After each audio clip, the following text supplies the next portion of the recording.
I'm Katharina Borchert. I have a long background and history in digital media and innovation, and I now work at Mozilla, which is probably best known for the Firefox browser. But what many people don't know about us, even though we're based in Silicon Valley, we're actually a not-for-profit, and we're a very mission-driven organization.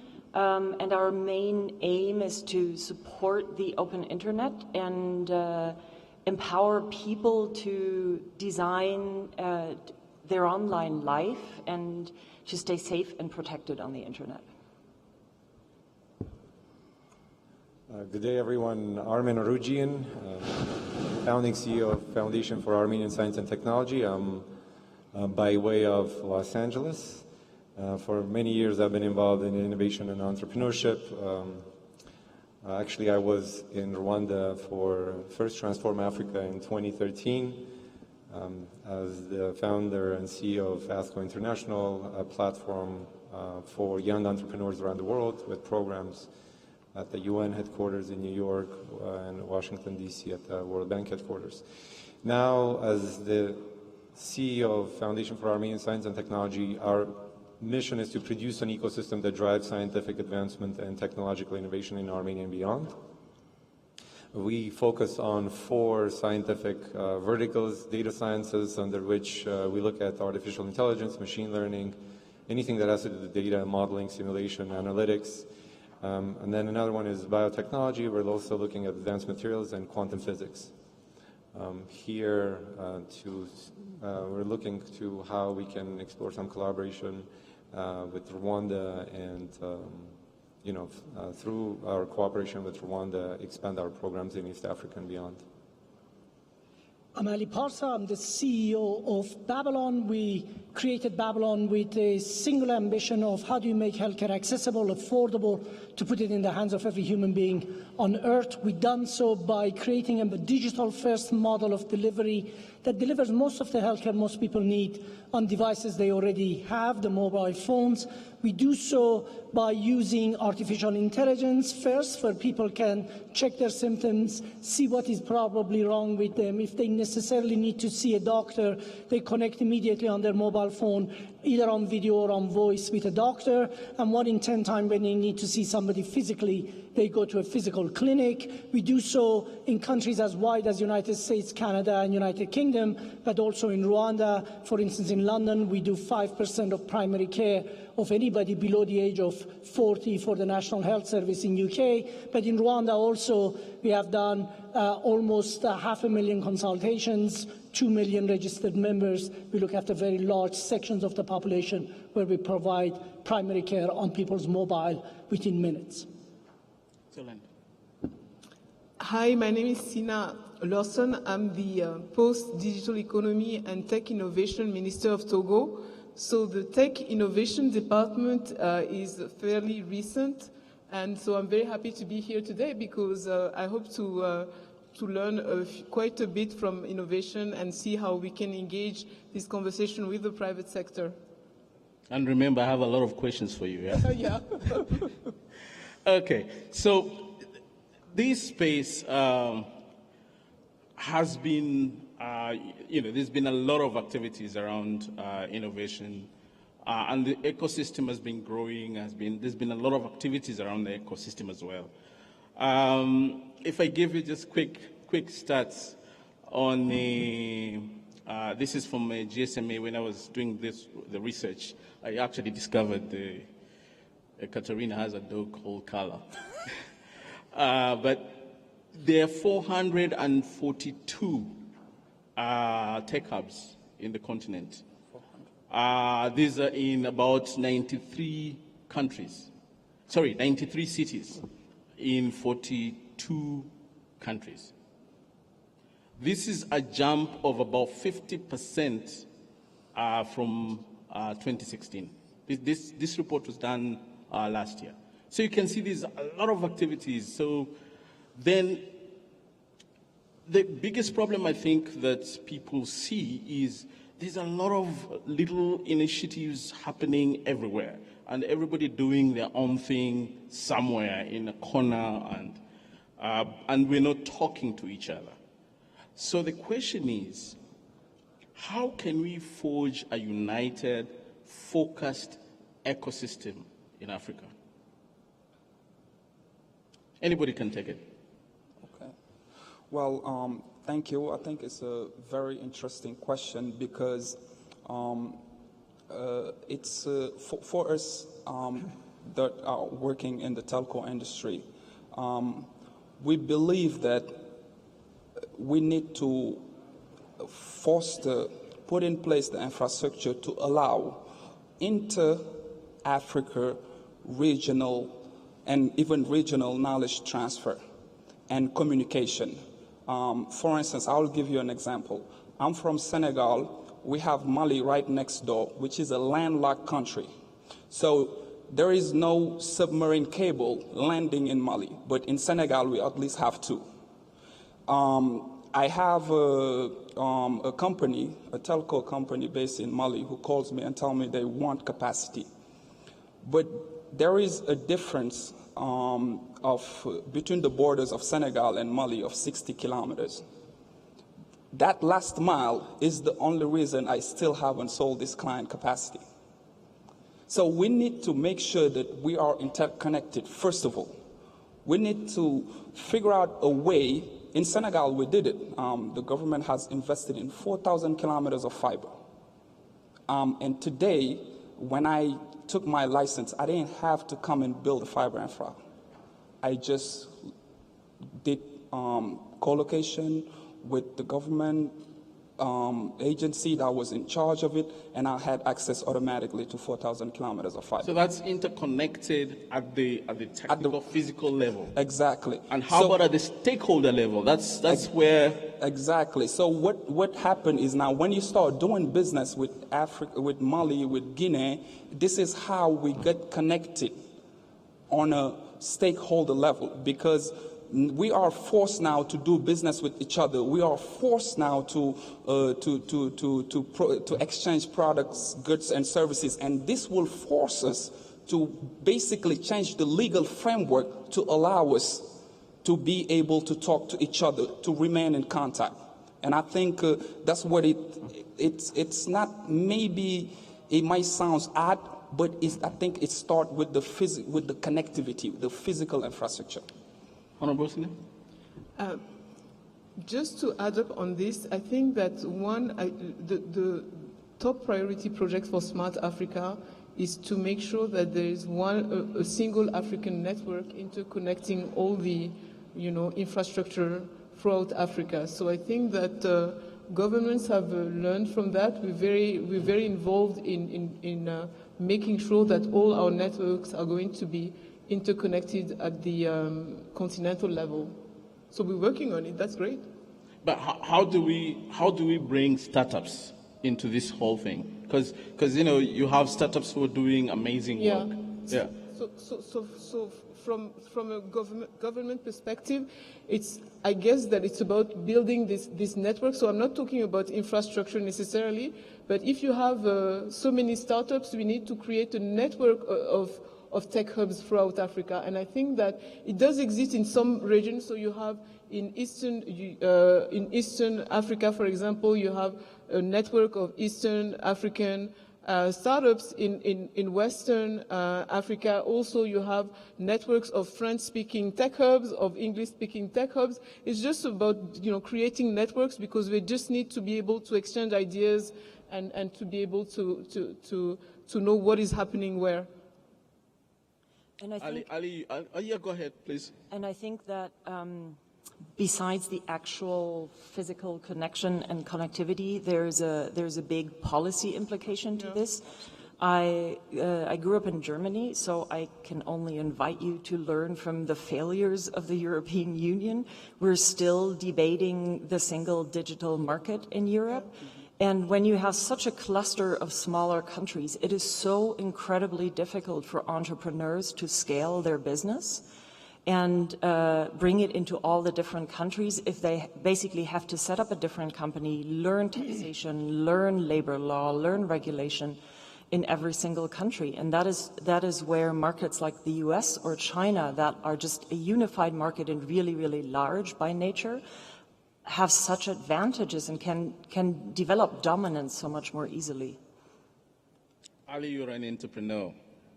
How do we do this? So, as an entrepreneur, if you allow me, I'll take a little bit of a contrarian view to that. I'm not sure we necessarily need to bring all the governments together and unify the regulatory environment across Africa. I think this is going to take probably longer than my patience, if you wish. So what you do need, and as Catherine quite rightly said, we have this challenge in European Union already. But if you look at the examples where things work, even in China, even in the United States, it worked in Shenzhen and it worked in Silicon Valley, and then it kind of got distributed and circulated across the rest of those countries, right? And I think that what entrepreneurs look for are environments, micro-environments in which they can put their art or their skill or their offering to practice to show the world what can be done. So if you take the example of the country we're in, Rwanda, when the government of Rwanda allowed us to come here and to deliver healthcare to the population at scale, we were almost only there in United Kingdom and only here in Rwanda. And in many ways, a person in Rwanda today can pick up their phone and make a phone call and talk to a doctor within minutes, faster than somebody in the United States can. And that are the examples you're looking for. So today that we're in many countries, we always go back to our origin, to our first days in Rwanda or in United Kingdom, and use those countries as our examples. And I think other countries in the continent will come. So instead of waiting for the long haul of bringing many countries together, and I think that's a valuable thing we should do, but we should also pick up the countries in which we as entrepreneurs can work with the government and make examples in a country that shows to everybody else what can be done. But how about in Rwanda? Do you see different stakeholders coming together to make sure that those innovations scale? So for instance, I'm talking about government, I'm talking about tech hubs, I'm talking about the entrepreneurs themselves, I'm talking about funders. Do you see that happening? So what we see in here is a very, and I see that in a number of countries. I see it here, I see it in Saudi Arabia, I see it in Singapore, I see it in Malaysia, I see it in many countries where government has capability of bringing all of its forces, all of its agencies together to work with the private sector, as you quite rightly were saying, to make something happen. Rwanda is a great example of where it has been done. Now, can it be done faster, more? Of course, everywhere. There is no such thing as perfection anywhere. But it's a long, long way away than many other countries, including in the West, including in the European Union, that we work in. So I do encourage people not to think of what it is that Africa has that it should emulate other countries from. They should actually focus on what is it they can do to leapfrog other countries. Okay. The number 442 is naturally very attractive. It's in 42 countries, if it's in 93 cities. I think a question that I would ask... I'm the one asking questions, man. The question I would respond to... Okay. The way I would respond to your question would be, have we defined what an ecosystem is, what we understand as an ecosystem for these tech hubs to emulate one? That's number one. Number two, let's not forget most of these tech hubs, they're startups themselves, which means they themselves haven't figured out what it is that they're trying to do. But if you ask a grander question, what's an ecosystem? If we look at ecosystem as a tripod of three capacities, intellectual, financial, and network capacity, if you have your 442, they're either emulating one of the capacities or the other, there is really no reason or no way to connect them, to unify. Look, startups, entrepreneurs, founders, innovators, they're very smart, shrewd, young men and women, and some... Not so young. They don't have to be very young. Ali? So, but the point is, they'll find a way to go to these places. Everyone is trying to get to Silicon Valley. Others are trying to get to Switzerland, Germany, and other places to get them done, only because it's very obvious and it's very apparent from the works of these tech hubs, be it in Singapore, Hong Kong, or other places, that they are providing those capacities. They are providing financial capacities, intellectual capacities, network capacities. So people aggregate. I think we need to define them within these 442 that you're naming. So it's not about quantity, it's more about quality. And second, also give them some room, because they're startups after all. You know, many of them will fail. Will fail before any startups will get to them. They'll fail, but that's normal. That's, you know, part of the iteration until they all figure out what it is. Great. In fact, just a follow-up question is that, so I was researching on this, and I read somewhere where somebody was saying, you know, in Africa there's a lot of invention and less innovation. And the person goes ahead and says, innovation is when an invention has been commercialized. I don't know. But what are the key barriers to commercialization of African innovations? What was the key barriers? What are the problems? What do people face in terms of commercialization their innovations? Look, I think in any stage of development, you go through three different phases. First, you develop a technology, then a product, then a company. So, you know, I'm not going to get into invention, innovation. Everyone has their own opinion and subjective as to what one. Very clear, you can develop a technology which is not a product. I mean, think of the first heart valve, and even now, it could be a metallic object of this nature. If you put it here, it will serve as a heart to you. Clearly, it's a technology. It's great technology, but it's not a product because it doesn't sit in your body yet. So there needs to be a transformation from that. But it's a very different type of a mindset, because you could be a scientist and you can create this technology because you don't care how you're going to use it. What's important for you, whether it works. So this works. Taking from technology into a product, that's a whole different, another set of knowledge that you need to have. And when I say knowledge, it's tools, information tools, or intellectual tools that you need to know for you to transfer that technology into a product, and then from product, you actually create a company for it to successfully operate and maybe have another technology or another product come to that. And I think that needs to be clearly communicated to early stage entrepreneurs, innovators, for them to really understand where they are in this process. Are they building a company? Are they building a technology? Or are they building a product? Mm-hmm. And many of them that I've spoken to, they don't know the distinction. They're everywhere in this process. Some of it is a company, some of it is a product, some of it's a technology. At the end, you lose the game. And it's not because you're not smart, it's because you haven't really defined the parameters of the scope of what you're trying to do. And I think that's a very important educational component that we can transfer to young entrepreneurs. I think some of the reasons are probably globally the same, and that goes in the same vein. And it's a technology is great, but you're only going to be successful with the next phase of building a product if you actually understand your users' needs and what the market needs. There are too many products that don't really solve problems, and they're not.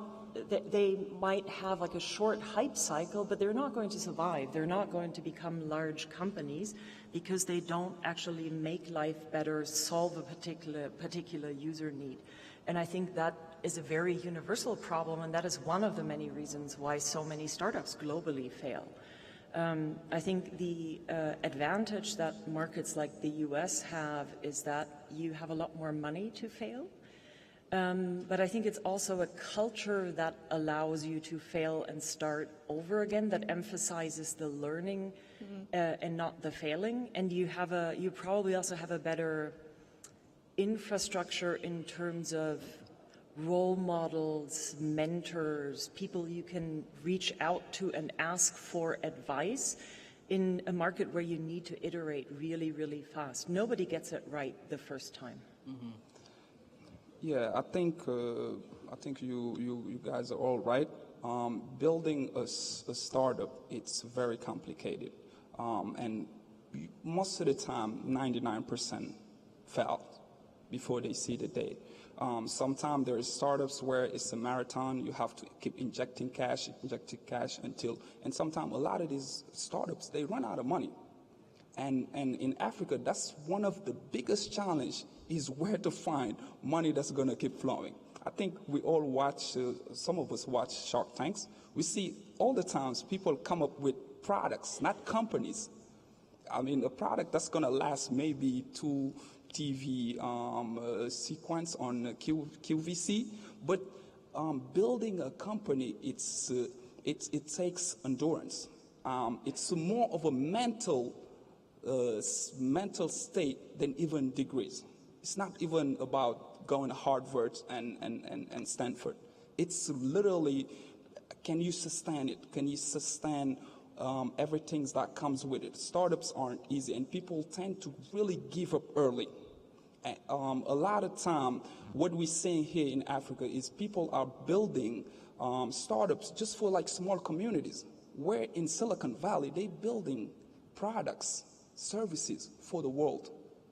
I think it's thinking big, it's seeing as well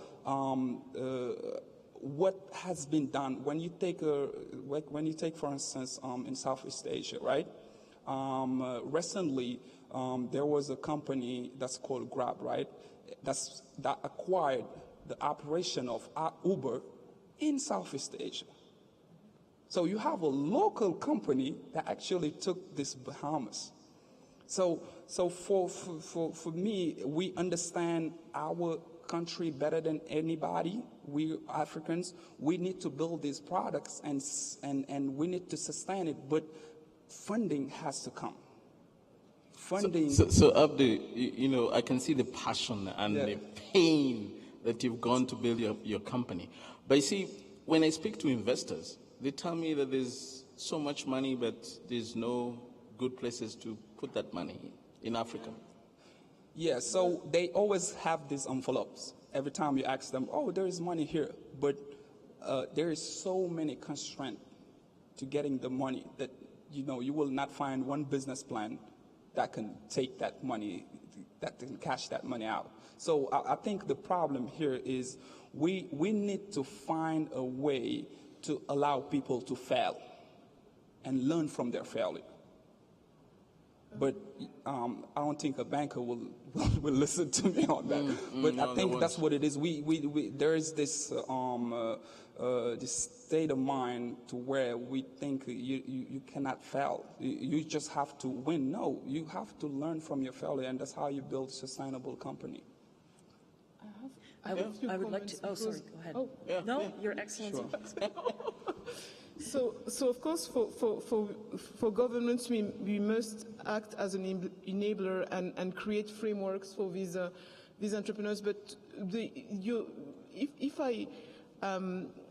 your initial statement was that there is a difference between having a technology, having a product, and having a company. And there is a lot of money for companies, and the challenge that we face is to have young startups or young entrepreneurs with an innovative technology or application get to the point where they have a product or service they can sell. And I think that's where tech hubs are very relevant in Africa, because we need to help these young entrepreneurs to get to that point. And as government, maybe, and acting as enablers, we have a role to play in bringing together people who have the expertise, companies who are willing to help, because as a minister, I met with some companies that came to me saying, we want to help. We have either, it's not about necessarily funding, it's about having access to people who have experience in a particular area, you know, to have access to mentors. I think that we said many times that one of the challenges that we face in Africa is that we need more mentors in various parts. And for us governments, we need to also be educated, you know. When it comes to innovation, it comes to entrepreneurship, it's true that it's always better for us, because we're just governments, there's only so much we can do, to work with the private sector and to find an environment where we can have this type of discussions and really understand what they need from us to make it happen. Good. I think what is also important is that when you look at the composition of founding teams, I feel like we have very much, and not entirely wrongly so, glorified developers over the last few years, and coding is understandably the biggest skill everybody is looking for, but you need more than just developers. You need people that know how to build a company, have a business background. You actually need social scientists that can research user behavior, understand a product market fit. You need a diversity of skills and perspectives on a founding team. I think that is incredibly important. And there's one aspect that I think is often underestimated, and that's the role of media, because I think media can be quite impactful if they stop reporting about the Uber IPO at all times and instead focus on the interesting local stories, highlight local entrepreneurial successes and also failures and learnings from that, and build out more local role models. I think that is incredibly important. You need role models to aspire to something, and media plays a critical role there. Very true, very true. Being a media person myself. Yes. So I have a gender-related issue with, as far as media is concerned. You know, in terms of entrepreneurship, it's true that lots of people are afraid to fail, and the rhetoric within the media is very important, especially for women. For example, you know, and I want you guys to go through this exercise, to read news, you know, articles, and see how many people, how many journalists, when they talk about a businesswoman, talk about someone saying she's a visionary. These type of expressions are oftentimes used for males, and so what it means is that if everybody thinks that you're a visionary, you're allowed to fail. And so I think it's very important, and the media has a responsibility as far as this particular type of rhetoric is concerned, to apply it also to women, to make them understand that it's okay to fail and that they can be considered, they can try out things because they also are visionary. And it's very seldom that I would see a woman qualified as being visionary in the newspaper, be it actually in the US, in Europe, or in Africa. Very true. This actually makes me want to get up and hug you. You're allowed to do it. You're allowed to do it. Please, please, please. Thank you. Speech. I have a happy panel, man. Okay. Yeah, that's, and that discussion is actually wider than actually we can even try to talk about it now. But yeah, very important element there. So I want to ask, do you think policy has a bearing in scaling of innovations in the continent? Policy. Yes, I think that if you look at, for example, the free trade area and what we've been working as a continent to accomplish, the role of governments, the role of policy is crucial in order to foster innovation and entrepreneurship. It could be through creating economic zone. Togo is part of YMU, it's part of ECOWAS. Because we're talking about harmonizing regulation, it's very important. It's very important to have people be able to move freely, to transact, and all these things are happening today. It's true that it's slower than what entrepreneurs and everybody wants, but it's happening to make sure that we get to the point where Africa is really a land of innovation, and it's not innovation for Africans only. I think that Africa has something to bring to the rest of the world. So I want Africans to produce and to serve, you know, Africa, but to also serve Asia, Europe and America. So, you know, and policy will have a lot to do in terms of enabling, you know, better education, in terms of communications and all the things that we've been, you know, we're talking about. But then, how do we break the policy rhetoric to action? Because I've seen, like, for instance, I've seen policies where a government says we're going to give 30% of our expenditure for tech to local companies or to startups. But then, when you follow that rhetoric, it doesn't happen. How do we break that? Yeah, it's not policy, it's politics. If you say that and you don't know how to implement it, that's another story. I would say that in terms of policy, you have to think of all the how do you say that? Every aspect, it's a process. So you have in terms of education, you have in terms of identifying firms that can actually get these markets. You have to be able to label them, to certify them. I'm going to give the example of Tunisia with their Startup Act. It was a framework, it is a framework that they established to help entrepreneurs, and they needed to be able to say that this company, this startup, is a startup that can work with us. And so they created some kind of a labeling system. So there are things that are happening and that we're learning from. Okay. You wanted to add to that? Yep. Look, government is an enabler. That's the true role of the government, is being an enabler in any kind of a vertical, whether it's science, technology, whether it's healthcare, whether it's defense, whether it's agriculture, manufacturing. Four things remain outside of an ecosystem which composes larger ecosystem, which is transportation, energy, communication, and regulations, which is what we're talking about in policies. The government really needs to understand what you're trying to do and why you're doing this, right?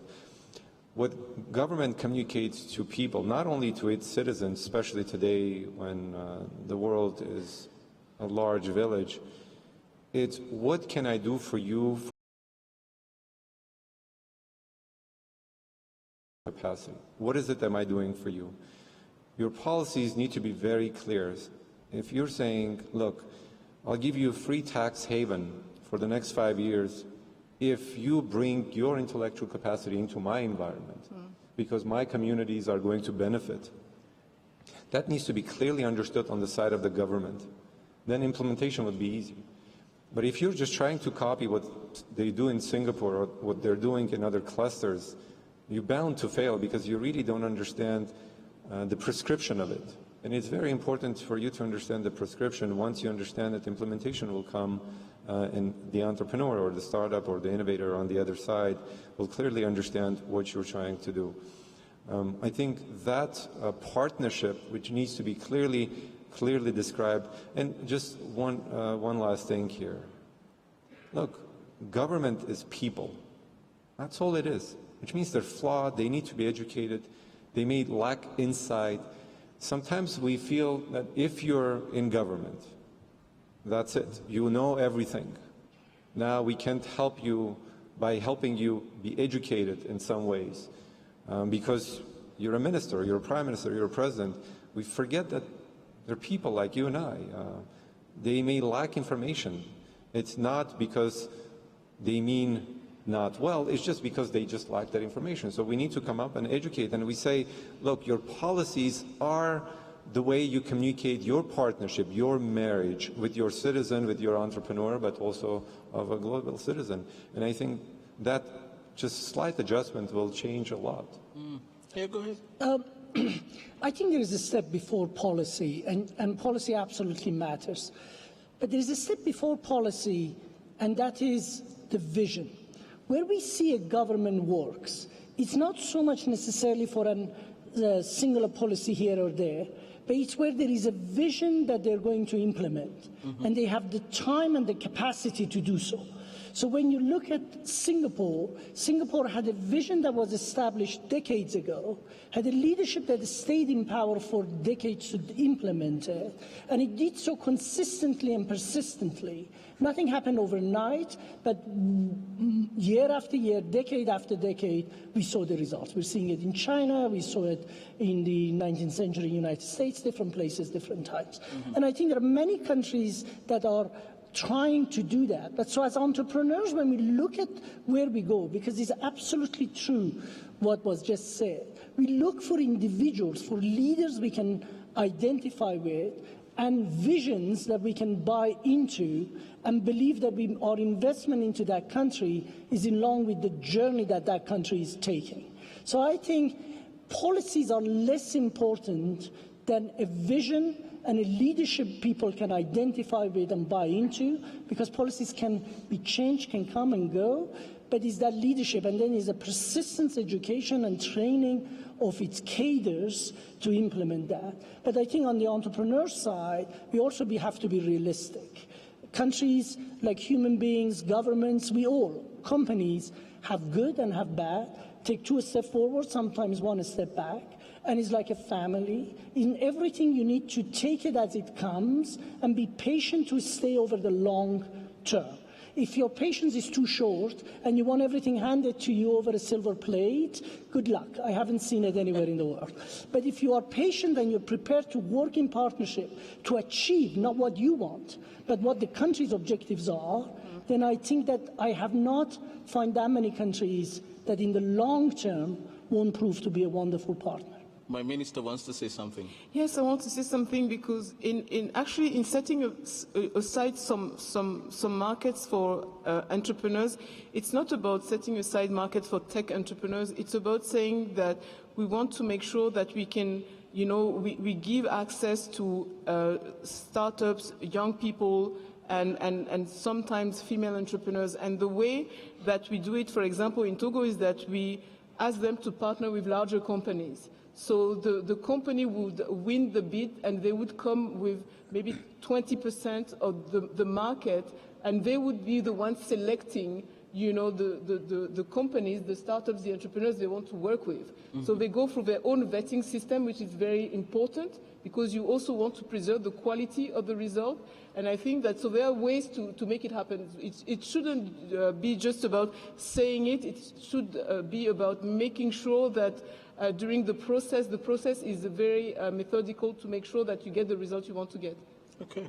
I think that's an incredibly important point, not only see government as potentially a great enabler of entrepreneurship and growth, but also keeping this incredibly difficult balancing act in mind when it comes to ensuring equal access to certain services or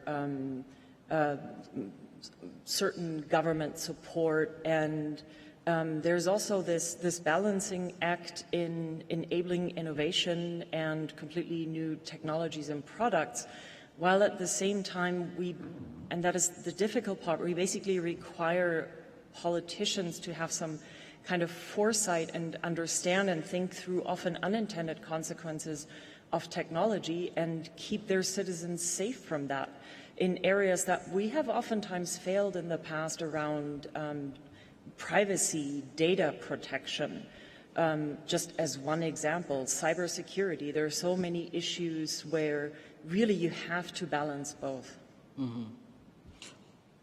This is my last question. Who should fund innovation?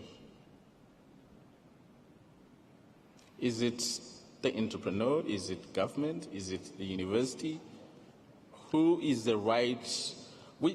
What's the right institution to fund innovation?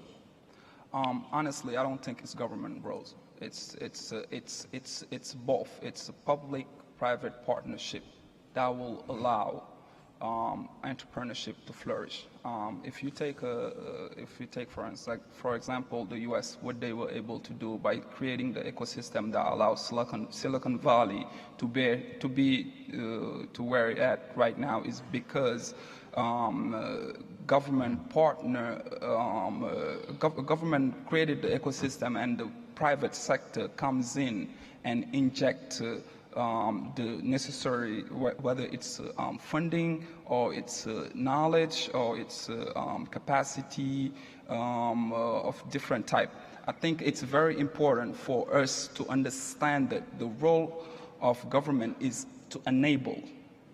It's not a government role to come in and build big companies. I mean, this never happened.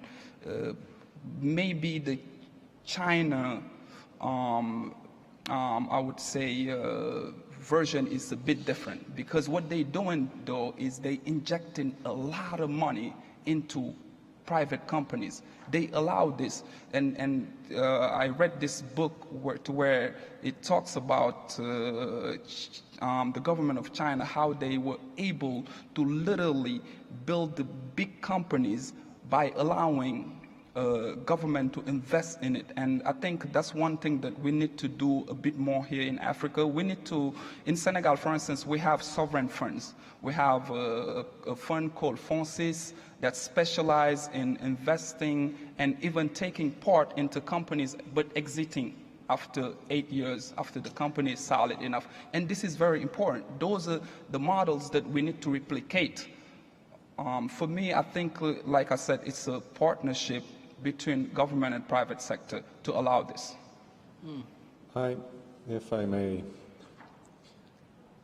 I think the entire society pays and needs to pay for innovation. Let's understand what innovation is.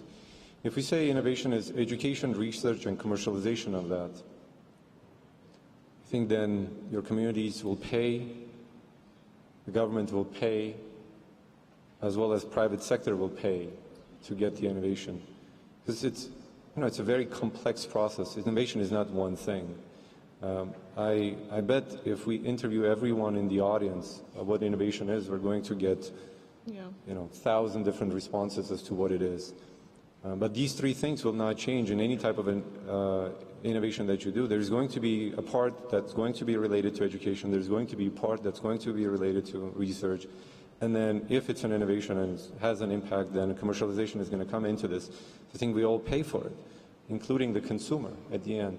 The entrepreneur pays for it as well by its time or whatever capacity that you input. There is a net gain for everyone, and there is a net investment by all the parties involved. So I think we need to segment and understand where each party's role is to this complex activity, and then invest accordingly, or prepare the funding of those elements accordingly. That's how I would look at innovation and how it needs to be funded. Mm-hmm. We speak about innovation, and you're right, there is so many conversations around what is innovation. But whatever it is, we are at ground zero. We haven't even begun yet, right? So if you look at how we went from feature phones to smartphones, and the leaders of the feature phones were wiped out, the likes of Nokia's of the world and the Motorola, and the new generation of Samsungs and the Apples of the world, and now Huawei have come instead, right? And if you just look at what is in front of us right now, not what is going to come in future, but what is in front of us right now. For the first time since the 1940s, in the architecture of computers, we're going from the old silicon-based things we have into quantum computing. The very first quantum computers have come out. The last quantum computer generation that Google sent out in D-Wave, it wasn't 10 times, 100 times, 1,000 times more faster or more powerful than an ordinary computer. It was 100 million times more powerful. So think about this. If what we have now is taking a ride on the back of a turtle, this is not skating on the top of a cheetah. It's not even going on the top of a rocket. It's going on top of a spaceship that is 170 times faster.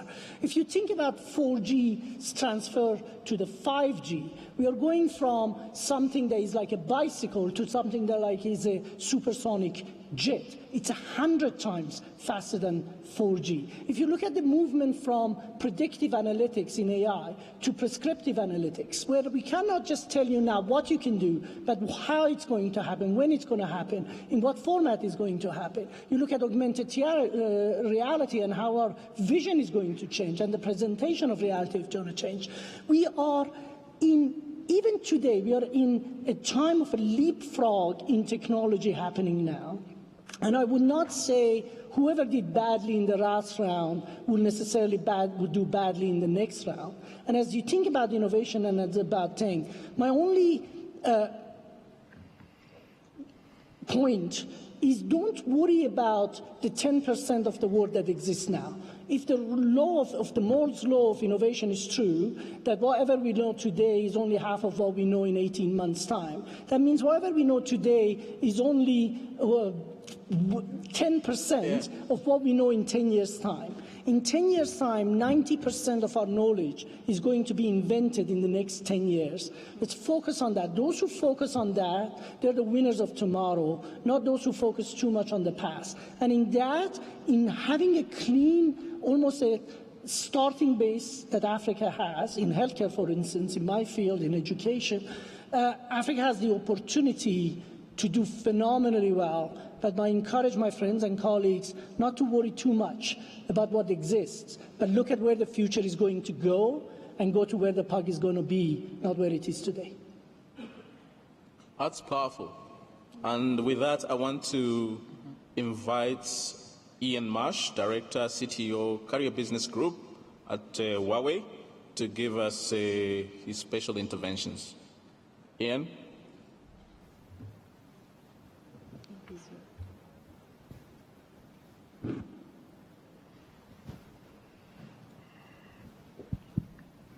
Well, good afternoon, everyone, and thank you for inviting me to speak just after Ali there with that extremely powerful speech. I think I've rarely seen a panel which I agree with so much, and has been such an interesting and exciting time. I did make a few notes, though, and I think I'd like to just go over a few of the things. When I was starting to think about strengthening innovation ecosystems, it reminded me, you know, I come from England, and in the northern part of England, they allegedly, I've never seen one, they allegedly race pigeons. And the pigeon will be let out of the cage, and it flies around in a big circle, and then it goes off and heads in a particular direction, and then all the pigeons chase after it, and it's a race. And I think innovation, to some extent, in my mind, is a bit like that. So I think some of the things I heard here play to that sort of a scenario. And I think I heard one thing you need is a very clear market focus. I think talking about innovation as innovation is just not good enough. You need to say we need innovation, and we need to innovate in the area of railways, in an area of health, in the area of retail marketing. And if you're going to do that, you need then to have a support system and a group of people, whether that's government, whether it's telcos, to support that in a positive way. Because I think one of the key things for an innovator is to meet someone who says, yes, but we could do that with. You know, and I think that can kill things. I think you need a leader around which the innovators can cluster. And I think that, again, could be, you know, a retail environment. It could be a telco. You know, I come from Huawei. Telcos obviously are important to us. Or it could be a government department, a government that has some vision. And if you're going to do it, you also need, in my view, a platform-based approach, so that the innovators, as you say, a lot of the time have come up with a product but don't really know how to market it, don't really know how to bill for it, don't really know how to plan for it. And I think that sort of planning and platform approach is important. I think you need flexibility from a government perspective on things like tariffs and regulation, on the regulations that sit around that. And I think if we're talking about a platform approach, it needs to be a regulatory platform that the entrepreneurs can understand easily and don't have to employ an army of legal brains to help them, so that the clear rules apply. I also think several of the panelists mentioned this idea of long-term support. I've been working with a Canadian company who wanted to get into an adjacent market, actually health, the companies tell us. They've been working at that for 10 years now, and they've had several false starts before they've become very successful in their own market, and now they're looking around the world. And you need, I think, for people to, you know, not be afraid of the first bump in the road, not being afraid of failure, and you know, 90%, 80%, the 80-20 rule, 80% of new businesses fail. And so you've got to be clear about how you're going to manage that going forwards. And when it comes to, you know, who should invest, I think I agree with the panelists entirely. I think everyone needs to be investing in this. It has to be people who own the sovereign wealth funds. It needs to be actual users. If you've got a great idea, they will invest in that, even if they're only paying, $2 a month or something like that. So, it needs to be an end-to-end view. You need to take, if you're an innovator, an end-to-end view. Sorry, I'm walking away from the microphone. And finally, I think Katrina brought up the point of, help with productization. I think that's a really, really important point. And I think, you see on, you mentioned what I presume is the version over here of Dragon's Den, where, someone comes up with a great idea and the investor says, yeah, hey, I'm in for that. I want to invest in that going forwards. And I think, productizing something is really, really difficult. I certainly, I worked for BT for British Telecom for 30 years. And some of our internal innovators used to come up with some great ideas, but with no idea how to productize them, no idea how it could be made. They could make a bench model, but they couldn't figure out how to get it into the market. And I think all those things are very useful. And I think the final point is there needs to be some mechanism locally, and I think maybe that is the role of maybe local governments, to have some sort of way of communicating between the innovators, some sort of innovation cafe, a place where they can go once a month maybe and talk about the innovations they're working at, because one guy's part innovation, another guy's part innovation might be the better mousetrap going forward. So they're my thoughts on it, and thank you. I've really enjoyed that session. Thank you very much, Ian. Any thoughts on that? Yeah, I think innovation is without a doubt a very important component of economic development, but it's a supplement. It's a supplement to first creating the environment, building the infrastructure, enabling policies. This will allow to create innovation. I think it's simple as that, because for me, as a telco guy, when I connect a client, that's where the insurance company comes in, the health company comes in, and all these other companies, startups come and build their service on top of the physical infrastructure that's already laid out.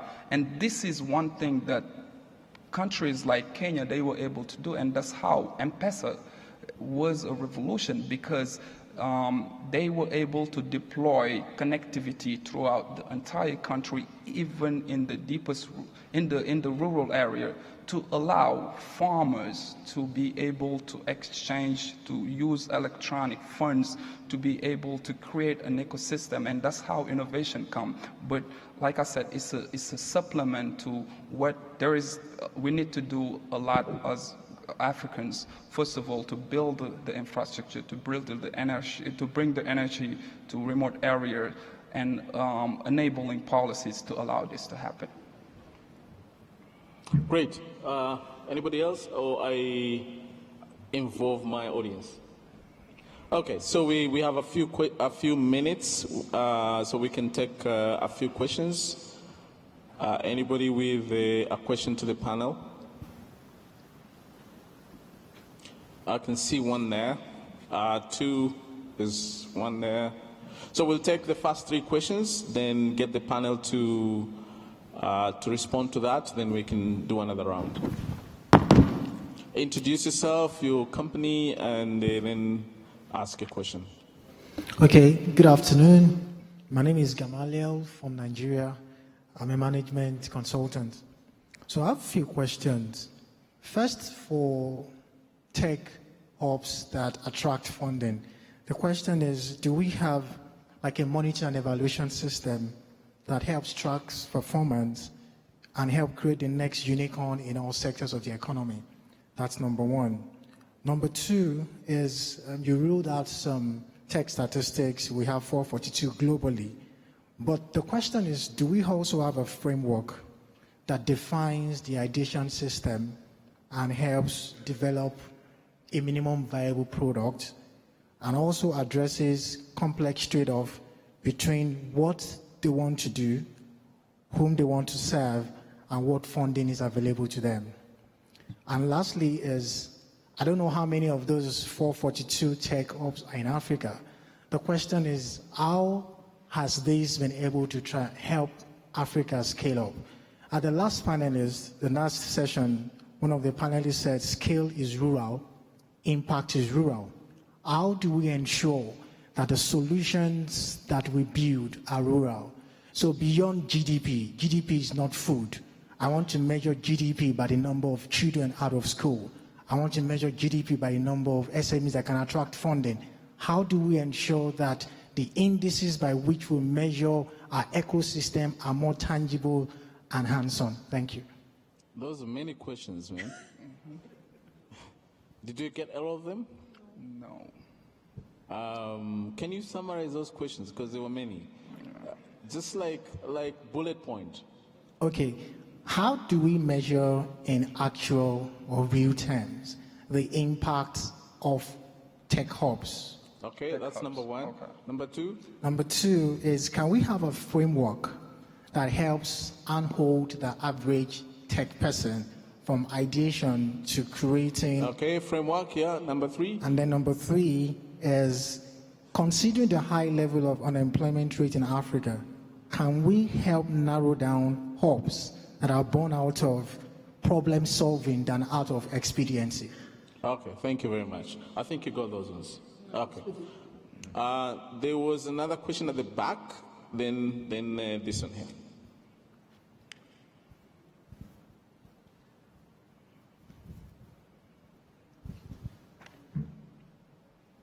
Hi everyone, thank you. My name is Yotam Zucker. I'm a founder and CEO of Tech7 from Israel. Actually, I was developing my own ecosystem in my city in Beersheba in the past 5 years. And I remember myself in the first 2 years actually fighting and trying to find ways to finance my own organization and doing it for the first 2 years totally volunteering. So my question, and also like it's a open discussion and to hear from your experience, is how do Africa government or the people here in the panel thinks that government should enable and help to entrepreneurs or ecosystem developers from the community and finance their own initiatives? Because on my own experience, I found it very difficult, even in the startup nation Israel, to work together with government, municipality, etc. Now, after 5 years, it's easier for me, but I think for young ecosystem developers, they have to find the right ways to work together with government. Thank you. Okay, thank you. There's one last question at the back. Hello, my name is Adia. I'm from Senegal, Dakar, and I'm part of a company named Contrarian, which develops an ERM, which is an entrepreneur relationship management software. But my question is about the fact to reinforce ecosystems in Africa. In my opinion, and it's also a question, do you think the type of model which have to be applied in Africa in order to foster the innovation is the corporate and startups collaboration? Because we know that working with the government, it's really difficult. So don't you think it's easier for companies to invest within startups in order to foster the innovation? And my second question is about the role of diasporas, because I think they play a huge role in Africa because they bring their expertise why they come back in Africa. So don't you think also they should be integrated with the support of government to foster those innovation? Thank you. What's the second question, please? Don't you think a diaspora should play a Okay. Okay. Diaspora, yeah. Role of diaspora. Who wants to go? Pick any question. I can start with the last question. The role of But we have to answer all of them. I won't answer, I promise, all of them. But I want to start with diaspora. It's an important question, I think.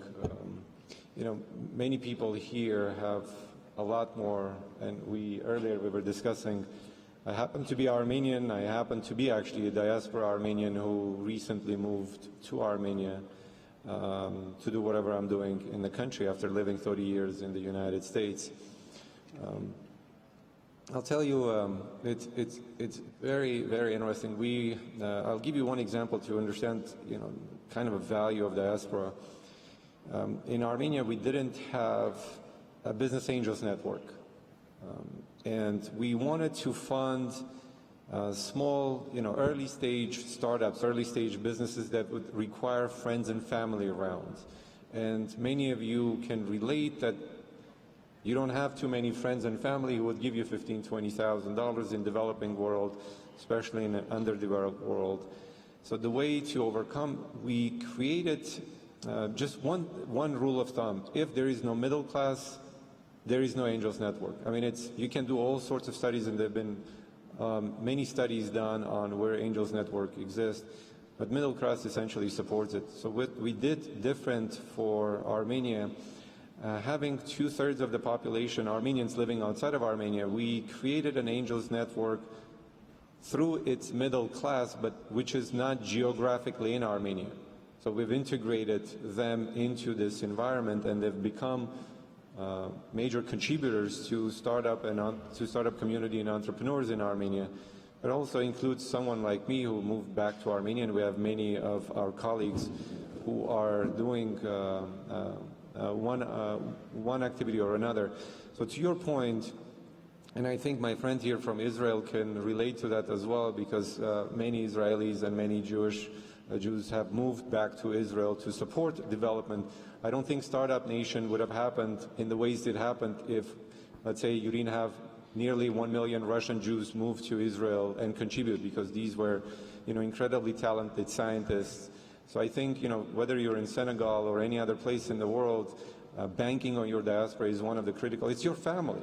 They just happen not to live in your house, but it's your family. And I think it's imperative for you to integrate them into any kind of activities that you're doing. But mind you, don't try to play the trick. It's like you're Senegalese, you got to do it, or you're Israeli, you got to do it, or you're Armenian, you got to do it. That doesn't work. That's very narrow, that's very short, and that's very niche. There needs to be some kind of a reciprocal opportunity created for them to come in and contribute. The reason nearly 1 million people left Soviet Union, or after the collapse of Soviet Union, Russia to Israel, not because they were extremely patriotic, because in Israel they found better opportunities, which was true than if they were to stay in Russia. And I think the same thing needs to be experimented in many African countries that have left for various reasons their native lands to settle in other places. Mm-hmm. Can I take the question on the impact? I think we have to be a little bit careful. One of my observations on Africa when we work here was there is almost an industry of people whose job it is to measure the impact of what you do. And almost like as soon as you kind of want to do something, more people come to you and say, now, this agency or that agency, let us get paid or funded in order to find out the impact of what you do. And I know of instances where the funding for that study was more than the funding for the process itself, right? Some things are very clear, right? So we can deliver healthcare within minutes onto anybody's phone, and that's the result. And it's at a fraction of the cost, and it's faster, it's simpler, it's cheaper, it's better, right? I'm not sure how many more impact studies one need. And when the government of Rwanda came and asked us to come to Rwanda, and we didn't come to Rwanda, it was the government who first came and said, this is the right thing for my people, we want it here. They didn't say, first, let me do a massive impact study. They said, let's come and do it, and we'll see how it performs, but we'll let you do it little by little until you prove yourself. And I discourage people for spending too much time on these pilots and studies and this and that. Who did the impact study on WeChat, on WhatsApp? These things that didn't need permission, but the population were allowed to adopt it. And because they were free, they were adopted by all. I think accessible, affordable healthcare, accessible, affordable education, so many areas where people want it, the demand is clear. The job of the governments is to be what the panel said, Her Excellency said, is to enable the population to get what they want rather than to be on its way. Mm-hmm. Yes, I have a few words as far as how we can actually enable. In terms of financing, for example, it's not about the government putting directly, and it could be, but oftentimes what we've seen is that the best way for the government to help startups is not to directly finance it, because we may not have the qualification. We just, the government is to really work with asset managers and invest in investors that we trust and that the rest of the world also trusts, to select and identify the right companies to invest in.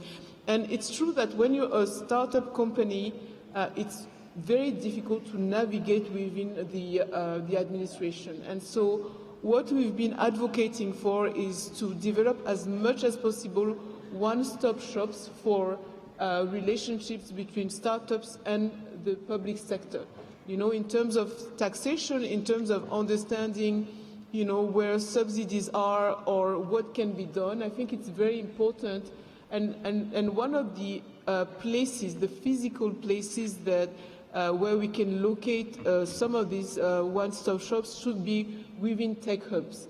So I'm advocating for a narrow relationship between, the government and existing tech hubs, for the government to do what they know how to do best, and for these tech hubs to be the places where entrepreneurs know that they're going to go and they can find some answers to the questions that they face.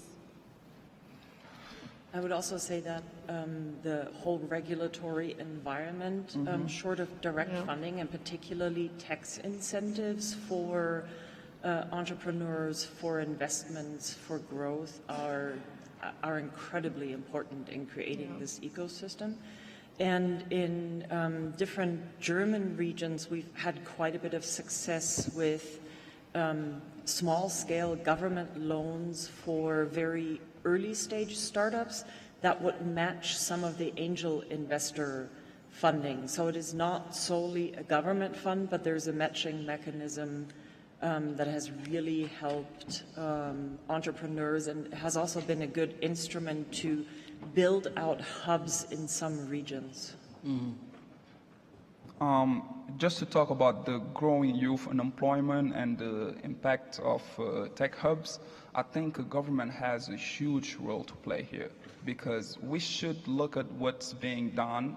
For instance, when you take an example of the Singapore model, what they were able to do is they invested in Western companies that are already innovating, and they agree on a transfer of know-how to allow, for instance, the tech hub and these youth to grab the knowledge. SoftBank is one example. When you take a look at what they're doing, they invested in all the major startups in the U.S. And this is now, through their investment, they allowing other local companies in Japan to take advantage of this technology. So I think there is a work. I haven't seen not one African bank investing in Silicon Valley startups, companies. Governments should start doing this and allowing local tech hubs to be up to date to the new technology. I think that's as well a part where government needs to really help. And even the private sector, if they have the means to invest, but it's government role to invest in tech companies in the West and help spur innovation here in Africa. That's an interesting twist. I like it. Yeah. There's one question that we haven't touched on, and I want Dr. Arian to respond to it. It's the framework. Sorry, the what? The framework? Yeah, the framework to scale entrepreneurs. Can you respond to that? I actually want to relate that to the question on ecosystems as well. I think there was a question how the governments don't support or have challenges supporting ecosystems. Well, first, I just want to point that ecosystem, the concept of ecosystem is quite abstract. It's not easily understood. So when you go to a municipality and say, I'm building an ecosystem, it's very difficult for them to conceptualize what that means. If you said, I'm building an ice cream shop, it's very simple. You just need to say whether it's coconut or caramel.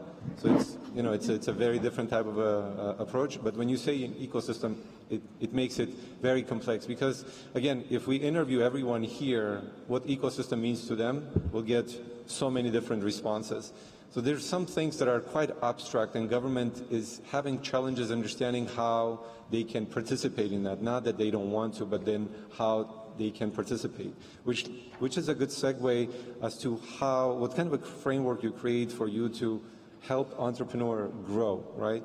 If you really truly understand what an ecosystem is and what the needs of an entrepreneur or anyone within those confines of the ecosystem they require for growth, it's easy for you to create a framework. I like to fall back, and maybe I have a bias, but I like to always fall back on these three capacities. Every individual in any domain, doesn't matter what you're doing, you would need intellectual, financial, and network capacities. It really doesn't matter what you do. You can test yourself. You can pick anything you want to, any kind of a vertical, and you would say, do I need these three things? And you'll quickly find out you actually do need those three things. Now, you don't need them in balance per se. You don't need to have 33%. It's some kind of an equilibrium. And this equilibrium for you as an individual really matters on what your relationship with that government infrastructure is. So if you're building a framework to ensure that your framework provides intellectual capacity necessary for you to grow, and intellectual capacity, for instance, for data scientists is very different from a biotechnologist. You can't create one element and you say, I'm done. So you really need to understand who your end consumer is. So if you have the intellectual capacity necessary for your data scientists or for biotechnologists for them to become an entrepreneur, you're on the right track. The same thing for funding. It's not only that you can create a venture capital fund. So for instance, if you create a venture capital fund, the lifespan of venture capital fund for data sciences, again, is very different than life sciences. In biotechnology, you would require 7 to 10 years, whereas if you're doing something in IT, you would need 3 to 5 year exit. So again, you need to understand what you're putting into that framework for you to go. And the last is network. Network has multiple layers. 3 things I'll mention in network and I'll stop. One is you need to have access to skill set. So you need to have that type of an access when you're creating some kind of a framework. That's number one. You need to have access to customers, to your market. So you need to also have established that. And the third one in the network is the favorable rules and regulations that your government will establish for you to have that reciprocal relationship with the government. Because you can have all of those things and not have that favorable environment, regulatory environment for you to be able to function. Then what you do, you get up, you put everything in your suitcase, and you move to the United States or you move to another country because it offers you those types of opportunities. So these 3 capacities, I would say, are critical for you to establish a proper framework. There's not naturally multiple other ways to do so as well. This is one way for you to explore. Excellent. And unfortunately, we've run out of time, so I will just ask my panelists to do a tweet-size closing remark. Tweet size. So starting from, again. I think I would like to thank everybody on the panel. It was a very productive panel. Just to sort of summarize, I think what we need to do as Africans is to be able to develop African products, innovate for Africans, and look at our own problem and solve it. Not trying to adapt models that will definitely not work for us. That's what I'll have to say. I'm incredibly excited about all of the innovations, products, and companies springing up across the continent. Oftentimes, leapfrogging developments in Europe, for example. Germans still carry cash mostly. You would never land there with M-Pesa. And nobody would have come up with it. So I'm super excited about everything I'm seeing here, everything I've learned here. I have great hopes. I would want to say, I promise you, Ali and I, we don't call each other in the mornings to check which kind of socks we're going to wear to go to panels or conversation. That would be my closing remark.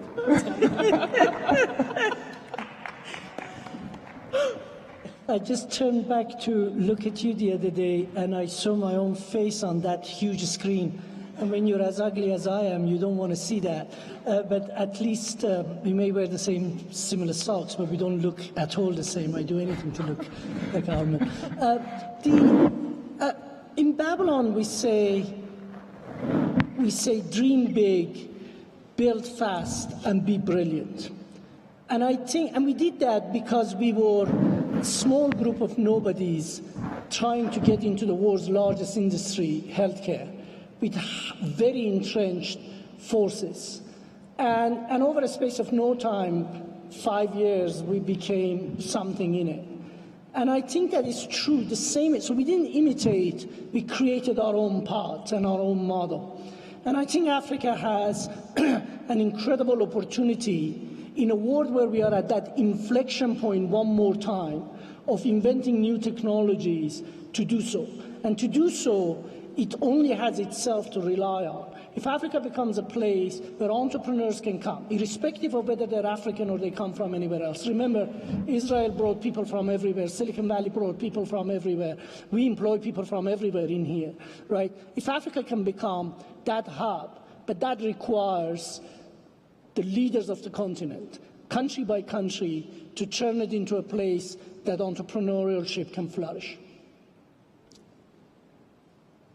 So my last word would be that we in government, we're getting more and more educated about what we can and what we cannot do, and I think it's very important. Like someone said earlier, it's not because you enter the government that you know it all. I want to finish on this Togolese initiative with the government of Togo decided to invest in an impact investing fund, and the idea was that we asked the fund to invest in companies, in blockchain companies abroad, globally, wanted to establish themselves in Togo, and also in Togolese startups specializing in blockchain. And I think that that's a great way to recognize that there is something that we want a result, we want to leapfrog, like we said many times, and the best way to do it is to find the right partner, to find funds that have an expertise in selecting successful companies, and I think that's an example for what works in Africa. Excellent. So thank you very much. I think my panelists have basically summarized everything, but I just wanted to probably sum up this panel, so strengthening innovation ecosystems in Africa. I picked 3 words that I think we should all be talking about and engaging with. So leadership is one, collaboration is another, and partnerships. I think if we harness those 3 words, then the ecosystem in Africa for innovation will be alive and kicking. So thank you very much. Please a big round of applause to my panelists. And to my panelists, please give a big round of applause to the audience. They survived us. Thank you very much.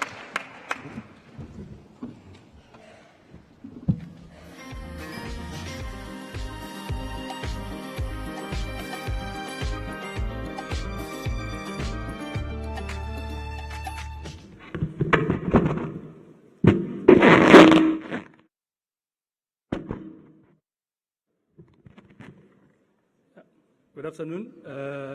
Would like to kindly request you to remain behind because we have another event right away. If you don't mind, please remain seated. Thank you so much.